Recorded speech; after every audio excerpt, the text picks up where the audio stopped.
The Albino Lady of Topeka, Kansas is said to haunt Rochester Cemetery after midnight. Pale skin glowing in the moonlight, her eyes burning red like coals in the dark. And if she notices you watching, she'll follow. Unlike many ghost stories, this one doesn't begin with whispers or vague folklore. No, the Albino Lady was a real person, and it's what came after her death that turned her into one of Kansas's most feared legends. She was said to have been born in the early 20th century. Locals remember a woman with strikingly pale skin, light hair, and unusual eyes.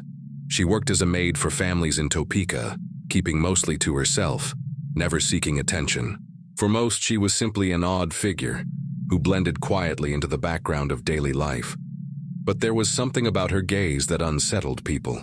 Those who met her swore her eyes never seemed to reflect light the way they should, like they belonged to something not entirely human. When she passed away in the 1960s, the city thought her story ended. She was buried at Rochester Cemetery, a quiet resting place within Topeka. It was only after her burial that the stories began. Teenagers sneaking into the cemetery late at night told of seeing a woman dressed in white, moving silently between the gravestones. They said she had no color in her skin, her hair floating in the wind, and eyes that caught even the faintest light, glowing pink or sometimes blood red. At first, people dismissed these tales as dares or tricks of the imagination, but the stories grew. Some claimed she wasn't alone, that she walked with dogs, usually white ones, sometimes poodles, other times a massive white German shepherd. The animals would appear out of nowhere, then vanish just as quickly. Others swore she spoke. One man recounted pulling his car over near the cemetery fence when he saw her watching from the trees. When he stepped out, she whispered, "What are you doing here?" Her voice, he said, was chilling. Not angry, but flat, almost inhuman. When he looked away for only a second, she was gone. By the 1970s and 80s, Rochester Cemetery had a reputation.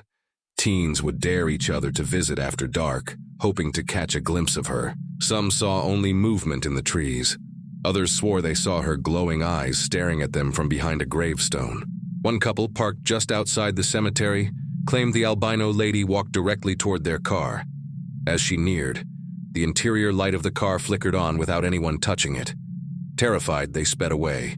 Yet in the rearview mirror, they swore she was still following, her figure keeping pace with the car until they reached the highway. A group of friends once reported hearing footsteps circling them while they stood near her supposed grave. When they turned, no one was there. Another visitor claimed his flashlight flickered out the moment he saw her, plunging the cemetery into blackness. When the light came back, she was gone. There are even tales of her slapping or scratching those who got too close, phantom bruises that appeared after their night in the cemetery. Each story different, but always circling back to the same chilling image. A woman pale as death, eyes glowing, restless in the afterlife. What makes her terrifying isn't just her appearance, it's the unpredictability. She doesn't always show herself clearly. Sometimes she lingers silently, just far enough away that you're not sure what you're seeing. Other times she's close, too close, asking questions, whispering words only you can hear. She doesn't always bring fear immediately. Many witnesses said they didn't realize how strange she was until afterward, when they realized they hadn't heard her footsteps or noticed that she'd vanished without making a sound. Even now, long after her supposed death in 1965, the Albino Lady is still reported on ghost tours, in late-night dares, by passers-by who didn't even know the legend until after their encounter. Drivers still claim to see her figure walking along Menneger Road or standing near the gates of Rochester Cemetery.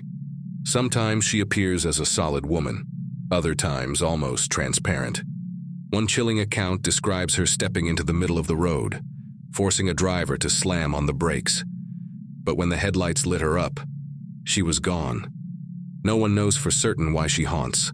Some say she was shunned for her appearance in life and now seeks vengeance in death. Others believe her spirit is simply bound to Rochester Cemetery, cursed to wander endlessly.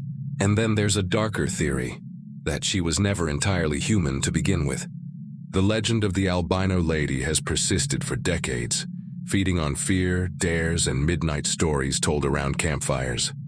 She is a ghost tied to a real person, but her afterlife is far more famous than her life ever was. Even today, some locals avoid the cemetery after dark. They'll tell you it's not the dead they fear, it's her. So, if you're ever in Topeka and you find yourself driving past Rochester Cemetery late at night, slow down, turn off your lights, and look carefully among the gravestones.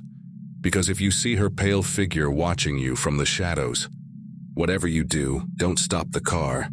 Because if she gets in, she won't just haunt the cemetery anymore. She'll haunt you.